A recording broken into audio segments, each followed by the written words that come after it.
Hello and welcome to the B Shifter podcast. John Vance here. I'll be joined by Chris Stewart, my co-host, in just a few minutes. Today, we will be talking about the evidence-based Fireground operations program from the IAFF. And we have a panel today. I think it's the most people we've ever had on the B Shifter podcast in one episode with us today. So hopefully it goes well. Grady Valencis will be with us, as well as Sean Decrane from the IAFF. Sean is the Health and Safety Division Assistant General President. Then along with them, Jeff Seaton, Chad Christensen, Sean Gray, Michael McCarthy, and Ian Bennett. They are all part of the instructor cadre, as well as John Ceriello, who, if you're hanging out with B Shifter, he's been on the podcast and also taught with us before. So literally coast to coast, some of the bigger, more prominent fire departments and some great instructors today here on the B Shifter podcast to talk about the evidence-based Fireground operations program from the IAFF. So stay tuned for that. If you're interested in this as you're listening, go to the show notes. We'll have links in there for you to get more information. So if this is a program you're sitting there and thinking, man, I want to bring this to my region, my program, or my local, just get into our show notes. You'll have a link right there. And really what this is built on the findings from UL and their research institute, better known as FSRI, Fire Service Research Institute, and the experience the IAFF instructors have. They've coupled this together to bring it into the field. So it's no longer just written words on the paper and some videos, but it's actually showing the locals how this science gets applied to the work that we do in the fire service. So hang on for that. I do want to mention that the Fire Command book is in stock and now shipping. Fire Command 3. It is a new version of Fire Command with a lot of updates. There hasn't been a new version since 2002, and that is available at bshifter.com. Go to our store, and it will ship out right away. I know last week we shipped out over 400 books in just 2 days. So if you're interested in getting that, please go to bshifter.com and you can order that now as we are shipping.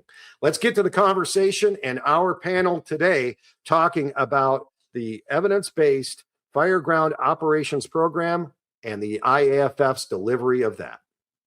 I want to start off with Jeff. Jeff Seaton, can you give us an overview of this program and how it came together? Sure. Yeah, thanks for having us. Essentially, everybody that's a part of this program, the cadre, our leadership at the IAFF, Grady Valencis, Deputy Director of Health and Safety, and Assistant to the General President, Health and Safety, Sean Decrane, and all the guys. We've had talks over the years. We've crossed paths. We've been involved with UL in different capacities. And realistically, last fall, AGP Decrane and I, after talking to a number of the cadre members over the years, just said, hey, nobody's stepping up really as an organization, taking this platform on and pushing forward. And the IAFF has been more involved in the last couple of years with near miss and line of duty deaths investigation with NIOSH. And so our presence there. And so realistically, we brought that forward, a number of us in those discussions with the IAFF leadership, and they took it forward and really said, hey, FSRI has done a phenomenal job with boot camp and all the online training and so forth. But psychomotor, live fire training, that's where we learn, that's where we get the buy-in, right? And up until that point, I think that's really been the challenge is you want us to believe the science and the research and apply it, but you're not giving us the training and the education on that side where we are basically in, seeing it, hearing it, and experience it, which we all know that's what you're going to get buy-in from. And so the IAFF leadership, GP, and the board of directors approved for that program. So last fall is really kind of when we started to assemble the cadre. Had our first meeting in December. And before you knew it, we were in Houston working with Local 341 and the Houston Fire Department, delivering the first Train the Trainer program. And how did that go? How'd that initial rollout go? And how did you connect what we found out through FSRI with their evidence-based research to actually connecting it with what we're doing on the Fireground? So Local 341 reached out originally and then worked in collaboration with their executive staff to have us come in and deliver the class. And I think it'd be great for members of the cadre who were there to kind of share their own perspectives their interaction. I can tell you that each one of us here on a regular basis, from the 40 members who attended that training, and as we told them at the beginning of the week, the beauty of this is you're going to be able to implement things the first day you go back on duty, and you're going to understand the Fireground in a different way. So I'd love for the members of the cadre to kind of express what they saw and heard in conversations and that type of stuff with the members of Local 341. I'll weigh in on that. We, the number of us in this particular cadre had been involved with Underwriters Laboratories and FSRI's delivery of the boot camp, right?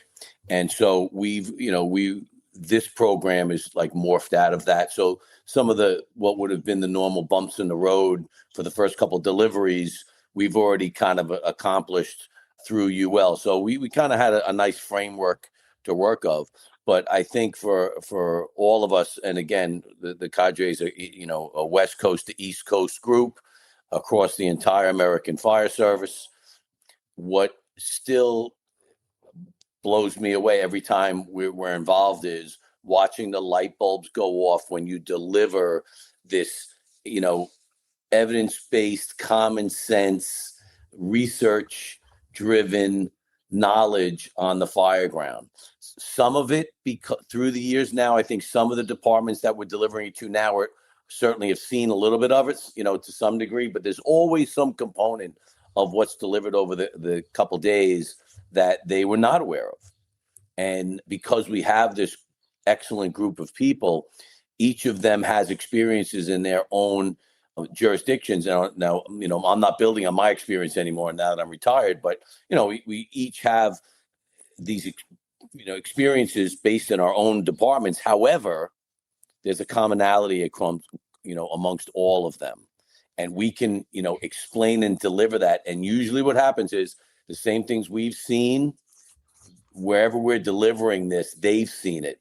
And there's your connection, there's your light bulb, and it's incredible. It's just kind of like a very organic way that it plays out, Goes to that first slide, right, John? Like I was going to mention, the first slide was, why are we here? And we had an entire 6-hour program to get through, and we were stuck on slide 1 for like 2.5 hours because we asked some of the senior members of the Houston Fire Department that really had, based a lot. They go to a ton of fires, so through a lot of respect of those senior members and kind of asking them questions about things that they had seen with their own eyes, and then sometimes answering those questions with the research-based knowledge of matching those together. And I think that was really successful of, really going after the senior members.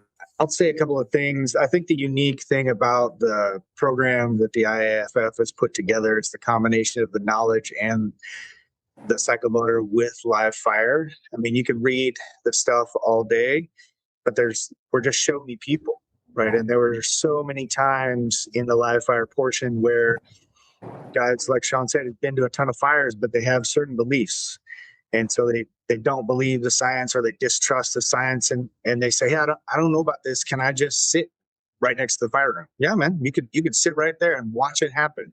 You don't have to just watch it happen. You can feel it happen. You can hear it happen. You can see it happen in a way that's so much more impactful than anyone standing in front of a classroom, right? You prep their minds with the stuff on day one, and then they can see it and feel it and do it in the days going forward. So those connections are just so strong with the program that's put together, Yeah, I would say the cadre of instructors, they have been with this material since its inception. There's members on our group that have actually been part of the coordinated fire attack study. So they have to say a deep understanding would be an understatement. They were there designing the experiments and understanding the why. So as Sean had mentioned on that first slide, the why are we here?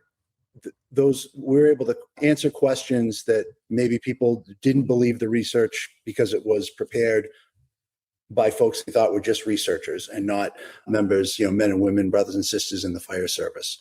And then from feedback, I'd say within a week to 10 days, the group was getting texts from folks that had attended our class that they had put lessons learned, and we were able to functionalize some of the Fireground tactics, and they were having positive results on the Fireground within immediately, like a starting Monday kind of thing.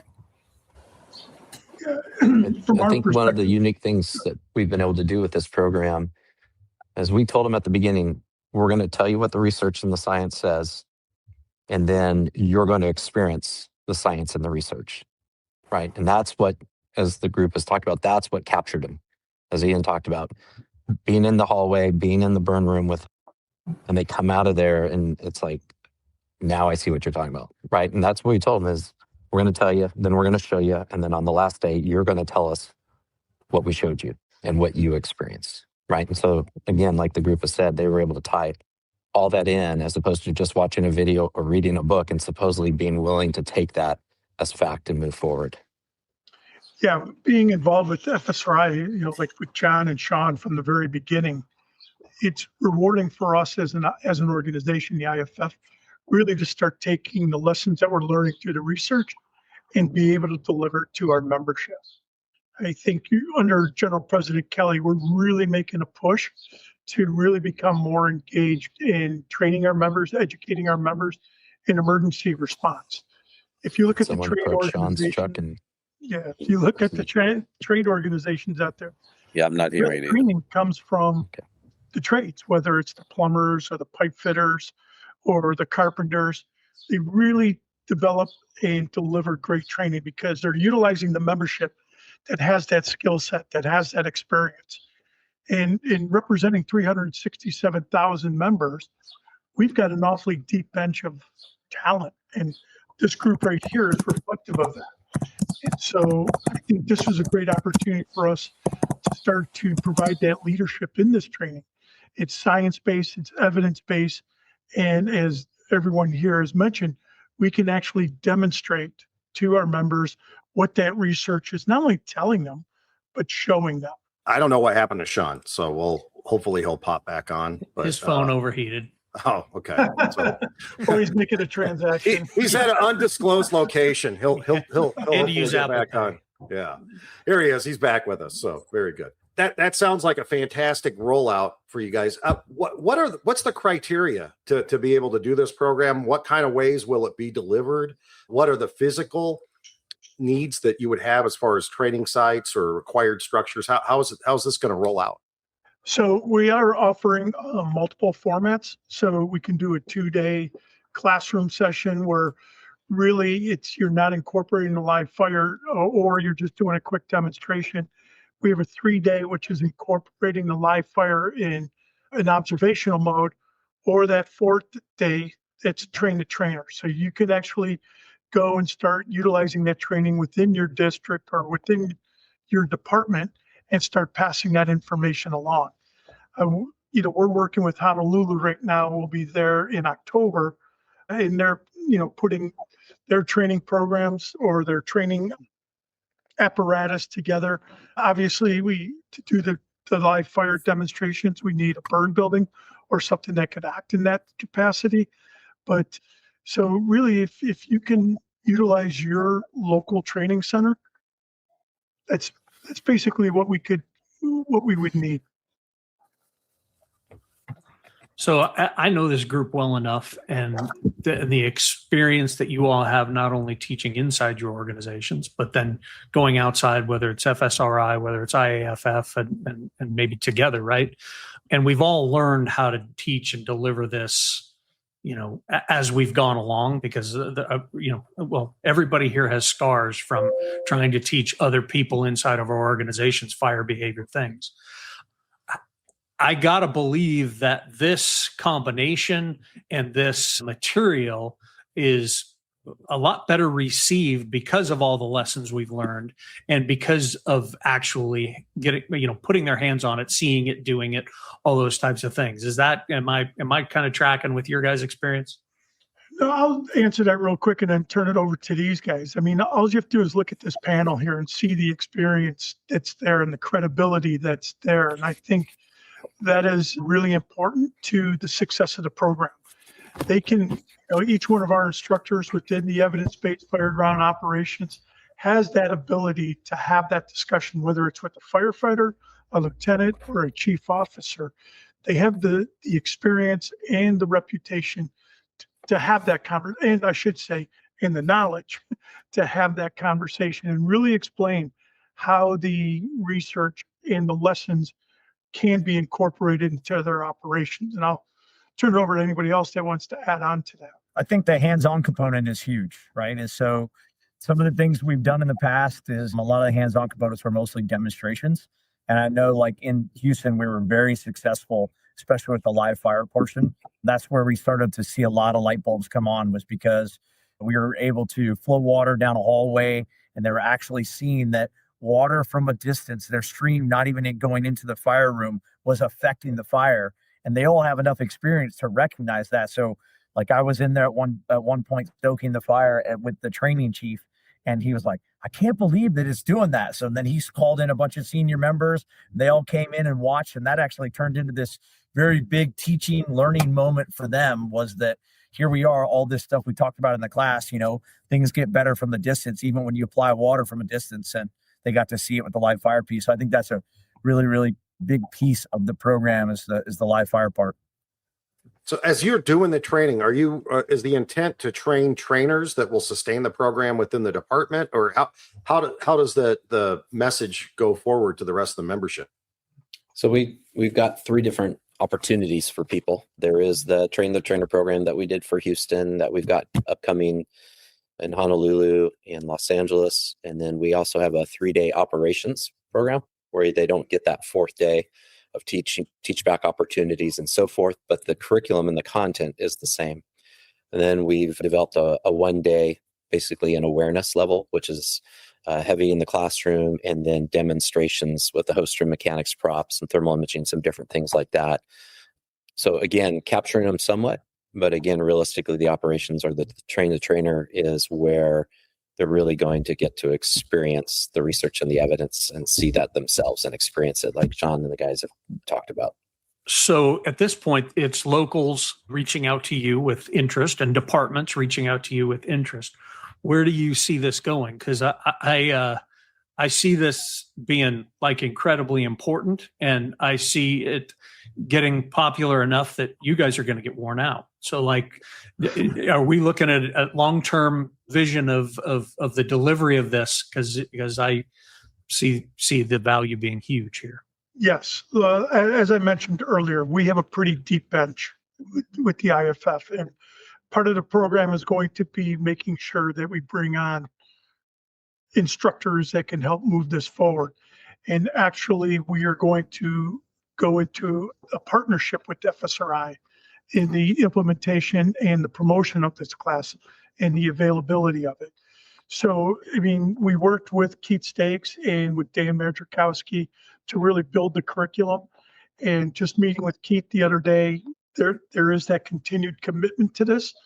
And I think Jeff mentioned John did, the boot camps that were out there. And we see this as the next step, right? It works in partnership with the FSRI boot camps. So yeah, there's going to be a formal partnership with us and FSRI so we can sustain this moving forward. I think a similar model we all have in mind is the FGS Fireground Survival Program that the IAFF was put together and was so successful, right? We develop a level of master instructors, then we bring in the next level of cadre. And I think our goal for all of us is that this just becomes sort of the baseline level of knowledge across the membership of the fire service, right? Anyone who's served by the IAFFs. Yeah, one of the things that in my own state here in California that I've talked to the president for the California Professional Firefighters, Daryl Roberts, is for us to look at annually hosting one class and it being more of a region-based, one year in the north, 1 year in the south, and essentially be able to send people and have it sponsored so that our members that from smaller organizations that are not metro-sized organizations that can afford to pay for the class, we can send people from all over Northern California or Southern California. They can still be locally and then create their own program, just like we can do with the Fireground Survival and other programs. So to me, again, it's not to be focused on that. We had, I think it was, I can't remember the county in Texas, one of them reached out with that kind of concepts that surrounds Houston with the idea of, hey, we've got 9 departments. We'd like to create our own train the trainer program so that we can send people And then we can go back and collaboratively deliver this across the 9 departments. So yeah, it's definitely to expand it and push it out and let people take it forward. Do you guys see, so for instance, I'll give an example. Before I retired from Phoenix, one of the things we did is we took the Fireground survival curriculum and we implemented it into our recruit training academy. And we were fortunate enough to have master instructors in our local and being able to be able to support that. I see this material and this program being hugely valuable to departments at the recruit training level and obviously at the incumbent training level. That's going to shore up a lot of the education that we're giving new firefighters coming into the business and making them better. Do you guys kind of see it that same way? Have you had experience with that at all? Yeah, absolutely. I mean, I think most of our departments already do that. Our department has several water mapping props. All the learning lessons that have come out of FSRI are being implemented, at least by my department, and I think by all of our departments. I think that was almost one of the selection criteria that Jeff came up with for the initial cadre was, hey, if your department's not doing this kind of at an institutional level, we might need people who've already fought those battles in their own departments, right? You've kind of proved yourself delivering it to your own membership. So you could take a beating. Is that what you're saying, Ian? Yes. Yeah, I got it. I'm with you. Take a lick and keep on taking. Exactly. So looking at implementation locally, how much of an opportunity is there to customize it? Where Mike or John fight fires is a lot different than where a lot of us fight fires in the lightweight construction, new construction areas versus some of the oldest cities in America. So how much of this is adaptable to the kind of fire behavior even that we would see in those buildings? Well, I think one of the important things that we've learned. What I would say to that simply is the research was actually built upon understanding that it was for really the International Fire Service, but let's just say we'll focus on the U.S. for now. The research itself was built on that. For instance, the private dwelling for the stream study or the victim survivability, things of that nature. Initially, there wasn't a long hallway, and the members of the FDNY that were on that particular panel asked for there to be built in a longer hallway, so that would accommodate some of the more urban areas that are dealing with walk-ups and tenements and things like that. So they'd have a hallway. But again, a private dwelling can have a hallway too. So it's not like it's just for one particular urban versus rural. However, once the research is based upon that, then all the conclusions are kind of based on that, and they can all be applied. I don't really care where you are. Obviously, we're talking about structures, so I do think across America, the predominant place that civilians die and firefighters die is still a private dwelling. So that being said, the large bulk of this information is absolutely applicable regardless of where you are in the States. And I know John can't hear me, but one of the things that we also do is there's a lot of front end work that goes into this class. Jeff and the instructors get on the call. I mean, we've been meeting with Honolulu for a month already, Jeff, and same with when we did the rollout in Houston, having those discussions with the local training officers, understanding what some of the issues that they're facing locally, so you can incorporate that into the lesson plan and also into the discussions and maybe the questions that you are asking the attendees, like Sean and Ian were talking about. You have that discussion right at the beginning of the class. Where are they at in their understanding of this material? Where are they at in the implementation of the tactics? And that really helps the class experience. You can have the discussion specific to the issues of that area. So I think that's an important part of this program. Yeah, to build on that, I think that, one of the important pieces is even after you go, like, I still talk to a ton of Houston guys now. Like, I have some good buddies that we bonded and created friendships right while being there for a week with those guys. And still to this day, I probably get texts daily or weekly from these guys, just comparing fires that we're going to, still having discussions. They're still asking questions. Hey, I was in the firehouse today. We're having coffee at the kitchen table, and this topic came up. Can we call you real quick? And it's just a quick 5-minute phone call. on speakerphone and we talk about whatever, air entrainment or something, something so small part of the class, but it's still some questions that are still being brought up. And that's what I love about this program, is because we're building relationships. The one thing I just add to that is when you talk about department sizes, we're cognizant of that. And, we talk our staffing levels, and they vary throughout the country. And one of the questions we'll pose to the attendees is simply, can 12 people do the work of 3? The answer is yes, but it's going to take them a lot longer. So Fireground operations that are evidence-based, they're designed for the safety and survival of, the men and women and children we swore an oath to protect, dictate what we should be doing. Not historically, we have to do this first, then this in this way. So we're using, these hands-on tasks based on the science that we've learned, what improves survivability for everyone. So some of my experience has been that sometimes the membership on the rigs and the folks that are doing the work, maybe their knowledge and understanding of this stuff outpaces the folks who are the ICs. And then vice versa. We've definitely seen that, in some places. What are you guys doing to kind of help support both of those connection points as you teach the class? Because it works way better when everybody's operating on that same understanding level. Yeah, we absolutely encourage the host organization or the region, if it's going to be a regional one, to include chief officers. We want that. And in fact, that was a discussion with Honolulu, that they're going to have a number of line battalion chiefs present to be there, because we've identified that exact same thing. We can't afford for there to be a gap at the task, tactical, or strategic level. We have to make sure there's a similar understanding, right? Because then if we don't have that, then that's when we start to have problems. Then we're not able to save the lives that we've sworn, as Mike said, to save. And now we start to get ourselves in trouble because of that. So yeah, no, we're absolutely advocating for them to make sure that they have command officers present.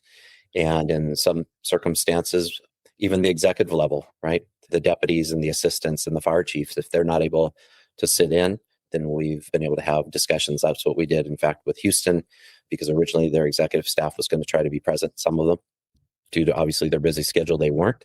And so we were able to go back and spend a day and sit down with them and communicate the curriculum and the content and the understanding of what the line was going to be asking for in terms of support. So we spent a day with them doing that. And even in conversations with the members who took it, they've mentioned, as it's being brought up the chain of command, it's been a very smooth process compared to in the past at times where there wasn't that communication. So yeah, no, we absolutely advocate the same thing as FGS and any of the other IAFF programs. Again, it's not focused at task or tactical or strategic. It's a blend, and we have to have it up and down in both directions. We're going to add Chad Christensen to the conversation. Welcome, Chad. Thanks for being here today on the B Shifter podcast.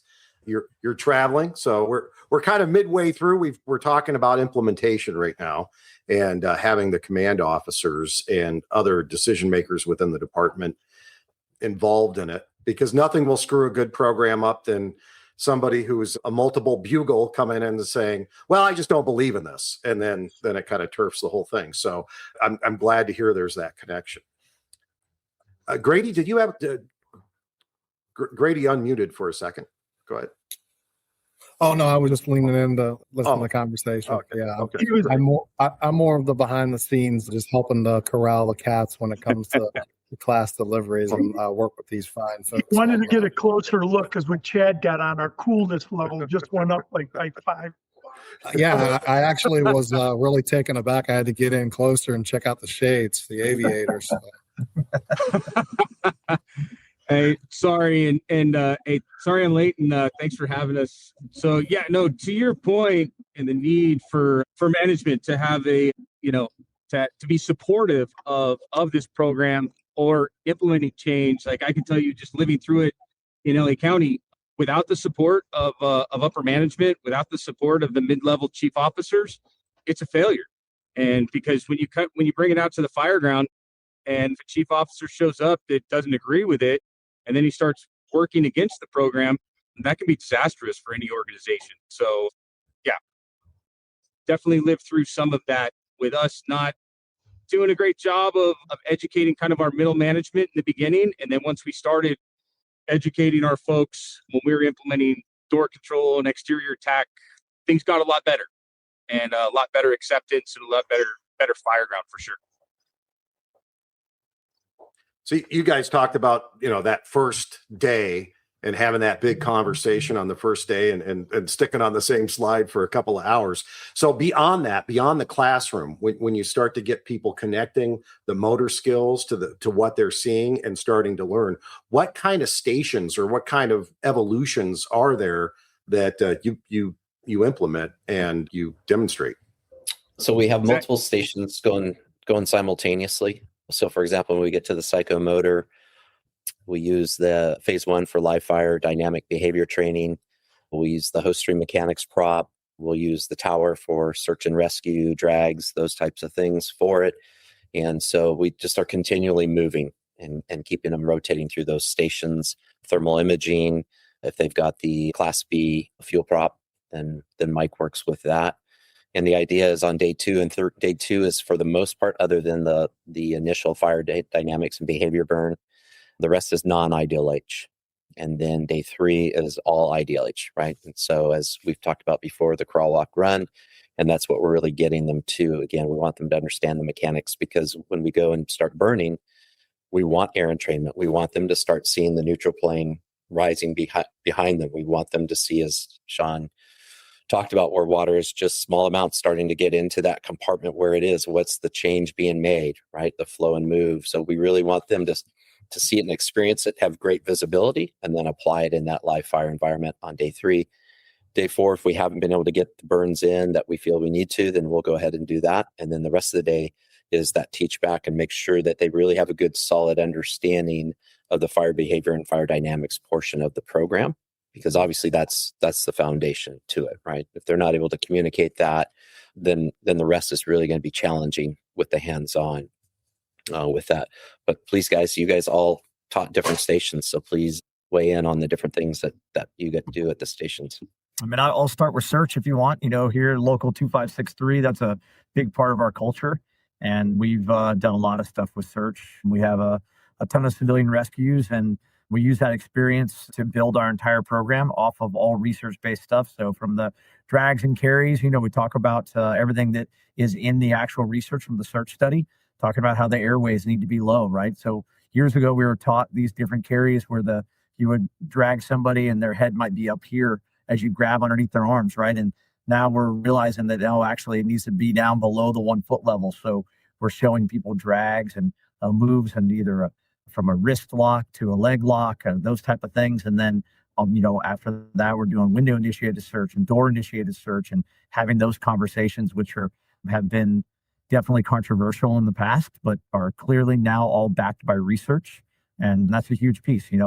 Working with Chris on 1700, that was we were very intentional on talking about window initiated search because we knew it was so controversial. And those are some of the things that we're, putting forth in this class.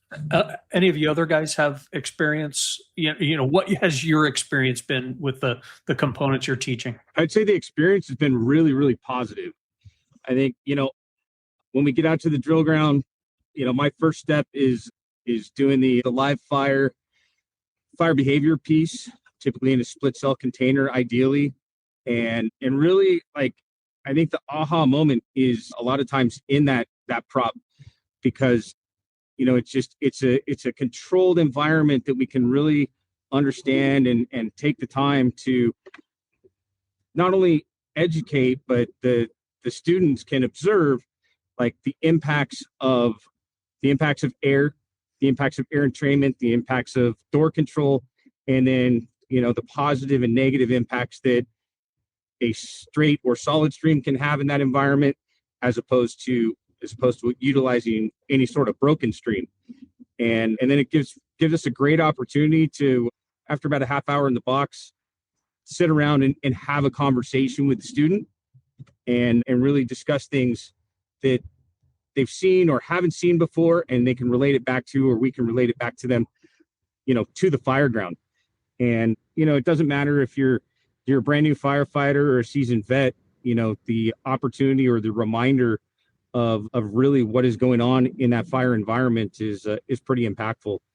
And then in addition to that, it's, we have the opportunity as well to kind of help folks understand how to truly use those boxes, because there's a lot of misinformation out there as to, how to use a split cell box and what the intent of a lot of those things are, and by no means are they intended to be superheated or, or extremely hot or, or burn anybody, damage any equipment. They're truly there as an educational tool. And we've had some great success with utilizing that prop. Yeah. So on day 3, I was focused on teaching fire attack, kind of a evolution toward at the end where they come in through the front door, advance to the hallway, flow and move down the hallway, which was a great chance to kind of put a bunch of things together. But there was a student group that's just observing the fire attack happen using thermal imaging cameras. So they're able to take the knowledge that Mike shows them, that they learned in the classroom, and then they see in the small demonstration, and then watch the impacts of the flowing line, all the lessons about air entrainment, gas contraction. They get to really see it. And if we're able to place students like we were in Houston, essentially in or directly next to the fire room, they can see that aha moment that Sean was talking about, where guys were literally sitting in the corner of the fire room, the lines coming and flowing. And, historically, we all learned, a flowing line pushes heat. Well, and guys are sitting in the fire room, and then things around them are just cooling off. It's all getting better. And so just to put all those things together is just, it's great on that fire attack evolution. Yeah, I would say we'd use the small scale demonstrations with the Class B alcohol prop to really make sure we're all playing off the same sheet of music. When we talk about terminology, we bake in a lot of case studies into those demonstrations, because case studies have the unfortunate habit of being based in reality rather than the hypotheticals. So we're able to talk about that and show things that are easily repeatable and addressed. Some of my best, my favorite moments are when people that attend the class or in the past, they start talking about fires or incidents that they had that maybe they just got a visual explanation, and it's stuff that nobody knows about. But the departments across this country, everyone has a near miss, right? We always, but they know it internally. Maybe it's not shared throughout the greater fire service because it wasn't a fatality, right? It didn't generate a NIOSH report, so we don't know. But I could say Harrishoff Street, and there's couple of people whose the hair on the back of their neck are going to stand up because that was a close call for a lot. The thermal imaging component we talk about is foundational, lays down a lot of groundwork for limitations that just are part of the technology that we kind of are able to overcome with being proficient in operating that. But it's not thermal imaging for the sake of thermal imaging. It's a tool to support, as Ian said, fire attack, or Sean said, search and rescue, right? How can we use this to be a little bit more effective, a little bit more efficient, operationally on the fire ground? John, what have you seen in your role?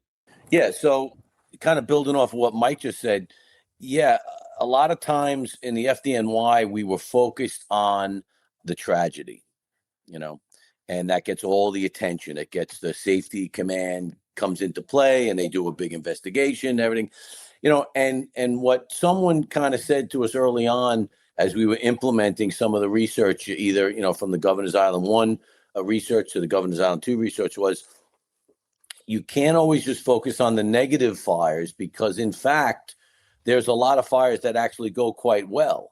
And especially with once this, whatever department it may be, ingests some of this evidence-based information, that you have to start tracking the successes as well as the tragedies, so that you start to see, hey, we had this fire and members implemented door control, and you know what?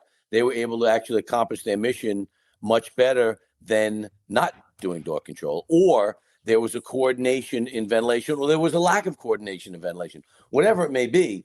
When you start to really understand how this research kind of plays out and what it means and what it looks like on the fire ground, you start to capture those moments that, we did this and it was a positive, or we did this and it was a negative, whatever it may be. It has to be documented. And I know, like with the FDNY, we still have some growing pains every once in a while. There's a fire that happens and then it's challenged again. But for the most part, we're actually doing a boot camp style 2-day class, and the members are clamoring for it now because they're hearing through the grapevine from other members that attended it, let's say, first class, second class, third class, and they're like, oh, I want to be involved in that. I heard it was really good training. And then we look at the evaluations too, and I know the evaluation that Jeff looks at, we see what the students are saying about what they've learned. And like, my God, I have 13 years in the fire department and I never heard any of this, or my God, I'm 20 years, or I don't know if it was mentioned, but we had one senior member from Houston that, he's rewriting his book now, which I think came out, I believe. And, he's like, he was blown away. So, so that's what the FDNY is seen. And you remember, everyone always looks at the FDNY. We're just really big. Other than that, we're the same as everybody else. We have the same problems, the same challenges. We're just on a larger scale, which would actually helps us in some ways because we can gather a lot of data from the 5 boroughs. Whereas if those were separated in separate departments, sometimes that communication never happens. So that's one of the pluses we have that actually helps the IAFF or FSRI or whatever in digesting this information and seeing what's actually happening in the field. What pleasant or positive surprises did you guys see in the first delivery that maybe you didn't anticipate or wasn't necessarily a foreseen thing, but looking back now, it's something that happened, and it can be a focus or a component of the next classes. What did you guys see? One thing I saw, maybe politically, is the value of the partnership between the local and the department to put that class on. Yeah. And there may have been some hesitation, or I don't want to use the word distrust because it's too harsh a word. It's not some reservation maybe on, okay, the IFF's coming to teach this class, but consequently after the class delivery and the experience by the members, it started building a relationship. And I think that's important. You guys, what are some of the surprises you guys had with instructing the class? Because you guys were the hands-on. No, I'll be honest with you. I went into Houston expecting a fight, right? To kind of get beat up a little bit.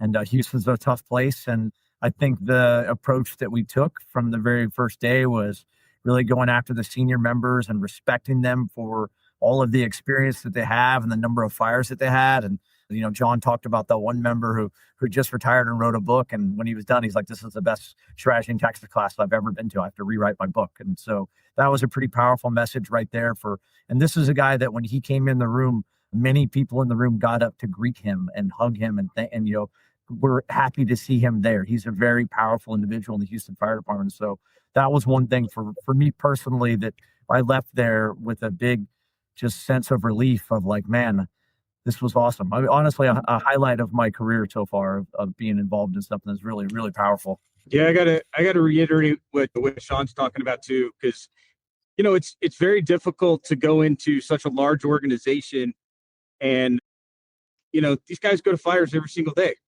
They've been doing it for 20, 30, 40 years, with the retired member. And who are we to tell them, there's maybe a different way to look at things.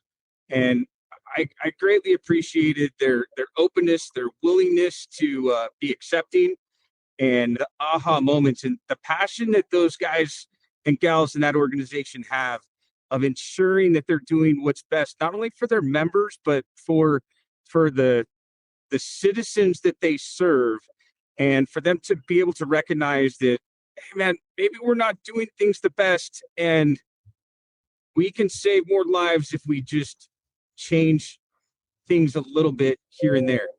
And then we're constantly getting, texts and videos and stuff of successful implementations on the actual Fireground from the class. And so, again, a very, very big and very, very proud organization as they should be. And to see the changes on the Fireground, I agree with Sean, like hands down, like this of all my experiences in my career, especially teaching wise, hands down, the most impactful of of all of them, and it was phenomenal. It's a phenomenal group. Yeah, I think there was a couple of things with it. One was the most senior company officers actually in the program, very well respected, extremely revered, right? And how many of the firefighters and drivers in the training that they had been a part of their crew at some point in time, trained them and so forth. And the humility that they demonstrated during the class saying, hey, one Captain Chapin, senior truck captain, after the hose string mechanics prop actually says, I want to take a moment and apologize to all of you. When you worked for me on an engine, I taught you a few things the wrong way. And so I owe that apology to you. And so to see that humility, that someone who's so well revered and respected had that aha moment in non-ideal H even, right? With the air entrainment and those understandings. And so like Sean and Chad talked about, and I think we all, on the last day when we wrapped up, that was the biggest, we all had that common, like this probably is the most impactful training and education experience that we have ever had going into that. And I think the big thing too to think about is, again, it's just putting them in the middle of the science and the research. There had been attempts made previously to work with the Houston Fire Department on fire dynamics, fire behavior, and everything else. There wasn't that hands-on component, right? And so again, that's where those hardcore veterans who know what they know, what they've seen, that type of stuff, now we're in that moment, and they didn't have to be convinced by a book or a video. They've experienced it now themselves. And so again, that hands-on with the live fire training really is the final notch. And I think that that's really where the program has the value that it has, is that we're taking it from non-ideal H to ideal H. And again, we're telling them what we're going to show them, what they're going to experience, and they end up experiencing it themselves, right? And we don't have to do anything. The physics and the science it is what it is, right? It doesn't matter if it's in a tower or in a single family dwelling, whatever it is, the results are going to be the same. And so I think that that's the big opportunity that this program is bringing, is that component of that live fire that's letting them now be in the middle of it. I think everyone, all of the group is extremely cognizant to always square the experience of the attendees with the science, right? If we fail that, then we take that member that's 20, 30 years on the line I'm going to fly in and tell you that you've been doing it wrong for 30 years. We know that experience is, temporal. It changes with position, place in the space, right? You're in the front of the building and it's clear as day. I go around the Charlie side and it's sailing from the mud sill to the roof line. Completely different look. So the group is extremely cognizant of that. And I mean, I call myself a coach, not an instructor. Like professional athletes have coaches, right? A tweak here, a tweak there, just to get an order of magnitude better to improve, not to wash out everything and we're going to build you up from scratch. That's not the intent. It's to really refine and square the science with the experience, and everything is evidence-based, not just, what I say goes. Ian, anything for you from your experience? I mean, I guess I would echo a lot of what these guys say. And just something I always try and keep in mind whenever I'm teaching is that the folks in the fire service, they want to do a good job, right? We all are motivated by the same things, to protect lives and property. We want to save victims. We want to go home to our families. And they just want to have the information and the experience to be able to do that. And as long as we as instructors, and something that's been super humbling to be surrounded by all these folks teaching the class, it's just everyone's really good at saying, hey, this is going to help you, and this is how I can respect you and help you at the same time. So I think and then the progression that Jeff and Sean and the IAFF came up with, I think that plus the instructor cadre and the respect we provide to the folks, it kind of makes it easy. And if it works in Houston, right, it works well. Yeah, I think it's interesting that Houston is the foundational, or the first time this gets delivered, and a lot of props go to Houston and the local and the department for bringing you all in to do that. And it's not a place where you're just going to come in and blow them over with your experience, because they've got their own, right? And so the strength, at least that I see from the outside looking in, is this is a legitimate group with a legitimate program, and with the kind of the mindset of how to deliver it. And as Mike said, the coaching and the respect you're offering. And I see this being highly successful everywhere, which is Chris, pretty cool thing. Chris, I want to emphasize that this class, we've talked a lot about Houston during this hour. This never would have happened without the support and the leadership of Chief Munoz and his team. They understood that they wanted to bring this research into their department. They worked with Marty Langton, the president of Local 341, Gabe Dominguez, and together they brought this program here. We talk a lot about Houston because they're such a respected department and they have a lot of experience. So I really want to make sure that we recognize the leadership of the chief and his staff and Local 341 to make this happen. Absolutely. Thank you. Guys, before we wrap this up, because the last thing I want to get into is just how to connect your membership to this program. And we will have a link to the webpage that describes it, and it also gets the contact information in the show notes. So if you're interested in this program, you can go to our show notes or go to bshifter.com on the website page, and we'll be able to share that information with you. But before we go, what else do you guys want the listeners to know about this program and connecting to it? I think for me, it's to realize that it's not just like Mike said, it's not our opinion, right?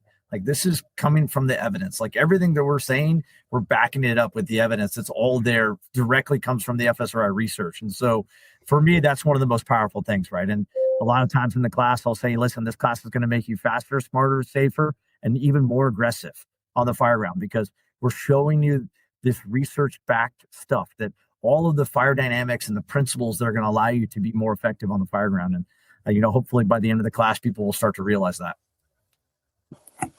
Yeah, I would say the same thing. And the bottom line is, as we all know, the mission that all of us have taken on in the fire service is, it's not about us, it's about them. And this actually makes it probably the scales, balancing the scales out, tipping it in the favor of getting the job done, of getting to civilians and to victims, and getting them out of the building, as quickly as possible, and getting them off the EMS so that they can be administered to and save lives. So it's about them. It's about saving lives. It's not about, not being aggressive. It's not about standing on the front lawn and just flowing water for 3 hours, right? It's nothing like that. So anyone think that's the issue? Yeah, everything we teach does make a safer operation, right? But it's evidence-based, and it's about them. Yeah, I think from my perspective, the goal of the program is to inform the membership. As Sean articulated and John articulated, John can't hear me, so he can't hear me compliment him, right? I just want to make sure that's clear. I can now. Oh, darn. But anyway. He heard that, yeah. As they articulated, it's not about making our firefighters less aggressive. It's about making informed decisions on the fireground. And fire is predictable. It's based on science. And if you understand the basics of science of our work environment, then you can start to understand or be able to predict what action or what reaction is going to happen by your actions. And it makes it makes the firefighter better informed, and a better informed firefighter is making better decisions. Anybody that's skeptical should come out to the program and would like to be able to get rid of your skepticism. Those of you that have only maybe done research on your own, taken some of the online classes, read a PDF or a file, come on out. We'll show you how to functionalize it and go from a theoretical concept to a hands-on task that you can implement at the company level. Keep your tactics tight and be difficult to injure and impossible to kill on the fireground.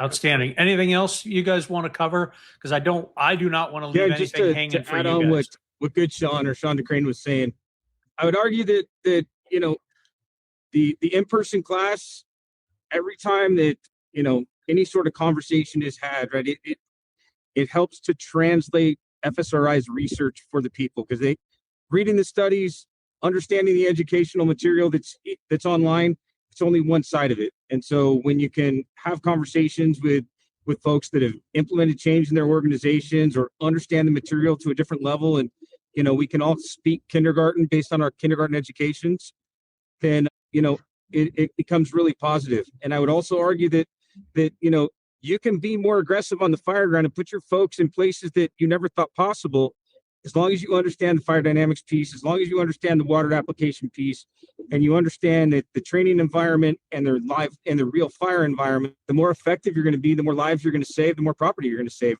on the Fireground. How do we get folks connected with the program? We're going to give that information, but just what candidates are you guys looking for to find other places to take this? Are you looking for larger cities? Are you looking for locals to come together and regionalize the training? And really, how do they take that next step to bring that training to them?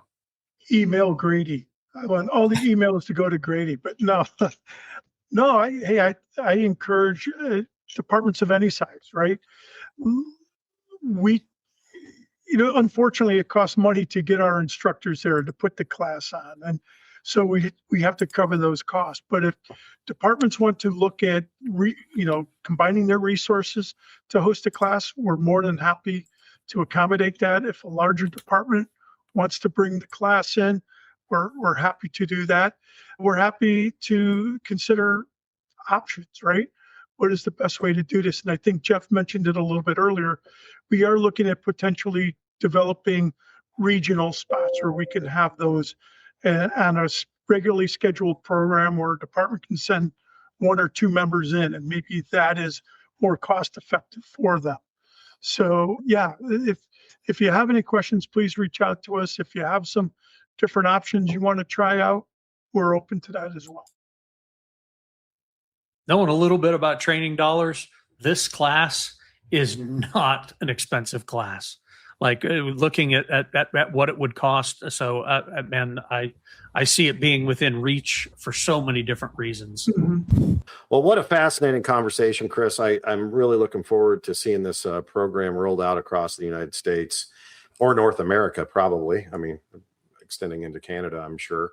Thanks for bringing them on today. I think as far as the evidence-based research and the Fireground operations, tying the two together is just a winner. So I'm really glad that they have this program, and very grateful for the folks who took time to be here today to talk to us about it.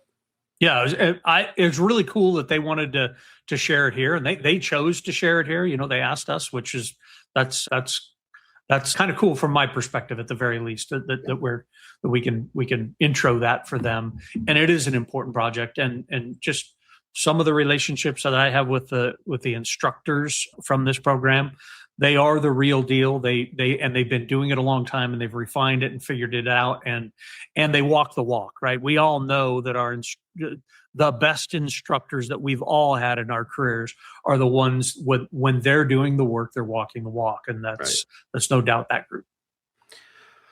Well, before we go, timeless tactical truth. All right, let's do it.